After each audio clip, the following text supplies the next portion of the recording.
The Legends game is tricky to say the least. But today I have the KBB Bao Combat Commander Optimus Prime, which is simply a Generations toy leader set knockoff. And is it the best one? Or is it as good as some of the better ones?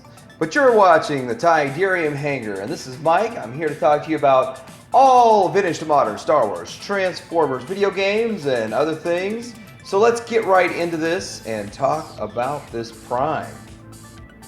So here's the box, and they didn't exactly knock off the Generation toy box. They took actual pictures of their own product, and there it is.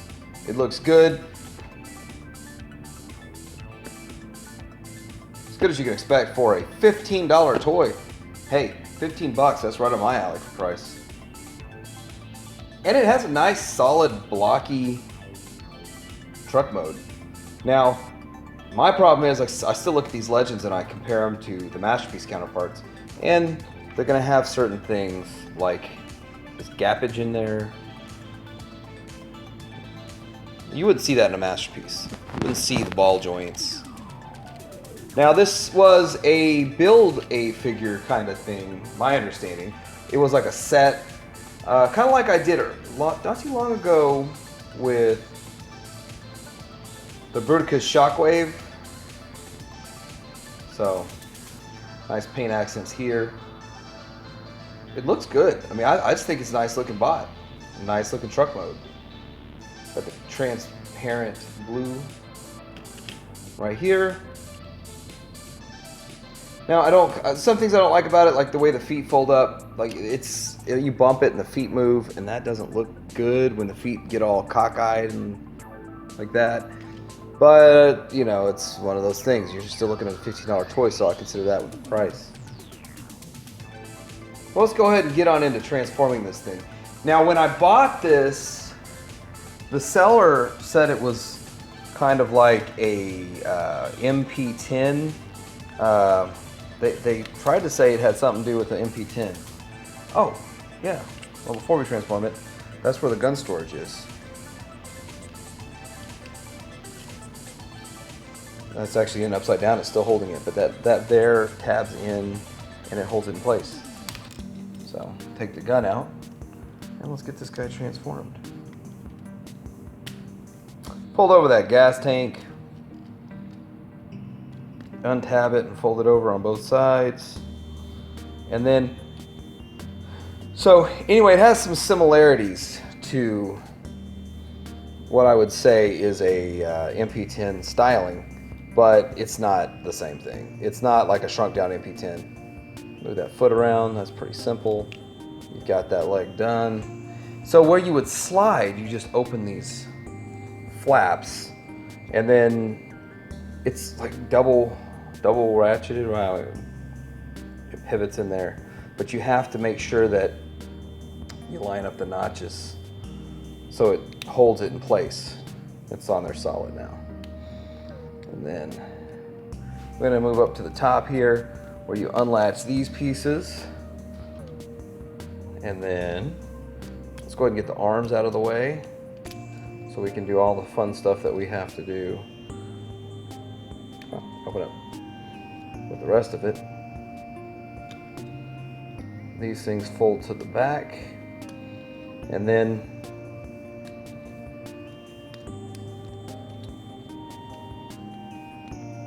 that pushes back, which is interesting. It's an interesting way to do it. And then that slides up. So this whole armature here, where the lights are, see the depth of it? You're actually pushing the grill back to form the lower part. So see, that's all flat. And you push the grill back and the rest of it. It gives room to slide up and make the rest of the chest. And then this will fold up, and then you'll have to take the rest of this, and that goes into this section here, kind of like MP10, but still like that doesn't follow all the parts around. Then you'll twist the waist and move the feet around, and then you have pretty much the bot. And so with that, you just got to clean up the arms. which they're reversed and backwards and upside down for the transformation, but it gives you the clean look in robot mode, and you still get the stripe in the alt mode. And then of course lastly you're going to pop the head out, and there it is. Now I'm not sure, I think I tried this before, but I don't think the gun doesn't fit in there like MP10 either. So now I don't think KBB tried to say, well, because they just copied Generation Toy. So I don't think Generation Toy tried to say this is an MP10 version, but who knows? Let's transform the gun. Boom. And put the gun in the hand. Now the hand has no articulation whatsoever. I guess that's a typical Legends thing. And there you go. And that is a good looking Prime, I think. What do you think? Good looking Prime? Let's have a look from the side. And a look from the back. And let's get in close here. So, head looks good.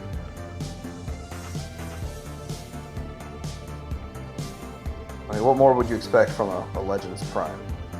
And when they're that small, wow, that's impressive.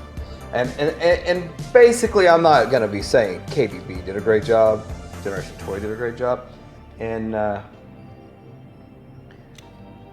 it's not. I don't think it's painted. I think that's just the color of the plastic. It doesn't look like paint, but the grays are painted. The gray is paint, and it's all uniform. As opposed to like casting it in gray and then just painting these sections, it would be some variation to it. It also has some decent articulation. And if you look right here, like you got the thigh movement, which is good, and you got knee, so you can get some decent poses. The knee articulation is not that great. And then the feet have an ankle rocker. So let's go ahead and ankle rock that out. See what we got going on there. I think it looks good. I mean, this to me, since I'm not a huge Legends collector, I'm not really a Legends collector myself, I can get with this guy. This can be my Prime. But let's go ahead and do a little comparisons with other Legends figures. So here he is next to the McFans Toy Soundwave, which I think the McFans Toy Sound, well, that's another knockoff. So we got a couple of knockoffs here. I think McFans Toys Soundwave is a little bit bigger than like the DX9 Soundwave. Sadly, I sold my DX9 off, and then I found this guy on a deal, so I got him just to see the difference. And if you want me to do a little review of this guy, I will. Here he is with some other Legends in the Hasbro line. So you've got the Bumblebee, you have Legends Shockwave, Hasbro's Legends Shockwave, Sea Spray, Wind Charger. And so with this, you can tell he's significantly larger. He's bigger than the rest of them. But on the flip side, all these characters, he's supposed to be larger anyway, so to me that fits. Although he's not supposed to be that much bigger than Shockwave. Unless you're Takara. Takara thinks he's supposed to be that much bigger, I guess. So this is the Impossible Toys version. It's the Bumblebee mold, but recolored and called something else. And then this here is, I don't know, Eject, Rewind, one of those two. But anyway, this is just more size comparisons. So now I'm gonna bring in Magic Square and DX9. So DX9 Hutch, Magic Square's Light of Freedom or something like that, some Freedom Leader, Warrior, whatever. Anyway, these two options here, and you can see the differences in them. And I have to say that for 15 bucks, you're getting a $15 figure that looks good, and I think will work in scale. But for, 50 or so, I mean, you're getting a trailer with these other two, and I think they're in the $50 price range. Unless they're sold out, then the price goes to like 70 or 100 or whatever crazy nonsense. So this is definitely a cheap option for you. So you can decide which one you like the best. His gun doesn't really accommodate the new blast effects that's coming along with the siege line, but I can sort of make it work by just sticking the opposite side in here and making it look like something's going on, but it looks more like he's got a spray hose. So in conclusion, this guy is pretty good. I like him. I think he's a good looking bot. For the price, if you're dipping your toe into Legends, it'd be fun to start. And you could get these, I got mine off eBay because I don't know of any other sellers that actually still have it. And I rolled the dice. I think you can get these as cheap as 13, but then again, those look like a little bit more shady sellers. Let me know what you think of this guy. Let me know which Optimus Prime you think is the best. And also, like, subscribe.